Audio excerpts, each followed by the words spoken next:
ইনকিলাব মঞ্চের মুখপাত্র শহীদ শরীফ ওসমান হাদির শেষ বিদায়ে সকাল থেকে মানুষের ঢল নামে জাতীয় সংসদ ভবন সংলগ্ন এলাকায়। ভালোবাসা, শ্রদ্ধা, নীরব অশ্রুতে হাদিকে বিদায় জানান সবাই। সবার কণ্ঠে একটাই কথা, হাদির মৃত্যু নেই।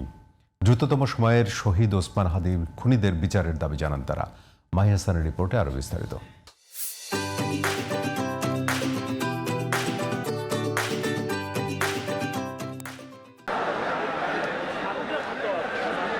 শনিবার সকাল থেকেই রাজধানীর সব পথ যেন মিশেছিল জাতীয় সংসদ ভবনে। শহীদ ওসমান হাদির জানাজা অংশ নিতে মানিক মিয়া অ্যাভিনিউতে জড়ো হতে থাকেন রাজধানীসহ দেশের বিভিন্ন প্রান্ত থেকে আসা নানা শ্রেণী পেশার মানুষ।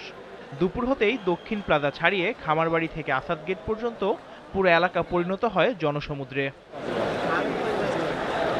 দুপুর 1টার দিকে কড়া নিরাপত্তার মধ্য দিয়ে জাতীয় হৃদরোগ ইনস্টিটিউট থেকে সংসদ ভবনের দিকে রওনা করে শহীদ হাদির মরদেহ বহনকারী অ্যাম্বুলেন্সটি। 2টার কিছু আগে দক্ষিণ প্লাজা পৌঁছায় মরদেহ। এরই মধ্যে হাদির জানাজায় অংশ নিতে সেখানে হাজির হন রাজনৈতিক, সামাজিক ও সাংস্কৃতিক অঙ্গনের বিশিষ্ট ব্যক্তিবর্গ। তারা বলেন, দেশের এই ক্রান্তি লগ্নে হাদির মতো একজন ত্যাগী ও দেশপ্রেমিক তরুণের বিদায় জাতির জন্য এক অপূরণীয় শূন্যতা সৃষ্টি করল।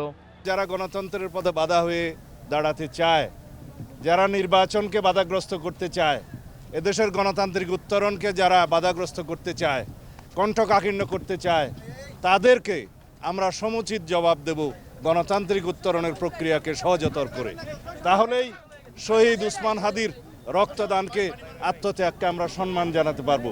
শরীফ ওসমান বিন হাদির এই জীবন সময়ের দিক এবং সময়ের বিবেচনায় ক্ষুদ্র হতে পারে, কিন্তু কর্মের বিবেচনায় এবং লক্ষ্য উদ্দেশ্য অর্জনের বিবেচনায় একটি সফল এবং সার্থক জীবন বলে আমরা মনে করছি। হাদি ভাই ধ্বংসলীলায় পছন্দ করতেন না। উনি কোনো ধরনের ধ্বংস, কোনো বিষয়কে নষ্ট করে ফেলা, এগুলোতে একদম সায় ছিল না। তার সায় ছিল কনস্ট্রাকটিভ কালচারাল যে ফাইটটা, সেটা। হাজার হাজার শত শত হাদির প্রয়োজন, আমাদের ঘরে ঘরে হাদির প্রয়োজন। আমরা যারা এখানে এসেছি, ওসমান হাদির এই চেতনা, তার আদর্শ এবং তার যে সততা, তার যে নিষ্ঠা, এটাকে যদি আমরা ধারণ করতে পারি, আমরা তারুণ্য ধারণ করতে পারি, তাহলে আমাদের বাংলাদেশ ভিন্ন এক বাংলাদেশে পরিণত হতে পারে। জানাজায় অংশ নেওয়া বিশিষ্ট ব্যক্তিরা বলেন, হাদির মতো দেশপ্রেমিক, আধিপত্যবাদ বিরোধী ও ধর্মীয় মূল্যবোধ সম্পন্ন তরুণরাই আগামীর বাংলাদেশ। ওসমান হাদি বেঁচে থাকবেন সহস্র মুক্তিকামী মানুষের ভালোবাসায়, আর অনুপ্রেরণা যোগাবেন প্রজন্ম থেকে প্রজন্ম। খুনিদেরকে প্রত্যেককে ধরতে হবে, মাস্টার মাইন্ডদেরকে ধরতে হবে, তার বিচার নিশ্চিত করতে হবে। চেতনাটা কিভাবে থাকবে, সেটা তো থাকবে যখন আমরা এটা আত্মস্থ করতে পারবো নিজেদের মধ্যে। আল্লাহ হাদিকে জান্নাতুল ফেরদৌস নসিব করুক। আমাদের সবাইকে হাদির এই রক্তের ধারাবাহিকতায় বাংলাদেশে আমরা যে আন্দোলন শুরু করেছি, সে আন্দোলন সফল সার্থক করুক। শরীফ ওসমান হাদির মতো বীর সাহসী দেশপ্রেমিকরা হাজার বছরে একটা জন্ম।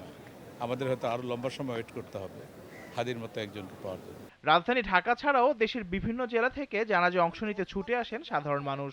যে যেভাবে পেরেছেন সময়ের আগেই পৌঁছানোর চেষ্টা করেছেন।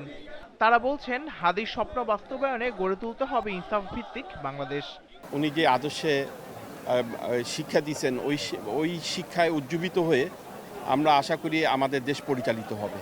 তার যে ভিশন, সে স্বল্প সময়ের ভিতরে অগণিত হাদি বানিয়ে গেছে। এরকম হাদি এখন ঘরে ঘরে হবে।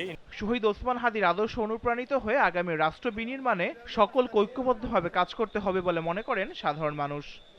ওসমান হাদির জানাজায় লক্ষাধিক মানুষের এই ঢল প্রমাণ করে একটা মানুষ ঠিক কতটা জনপ্রিয় ছিলেন।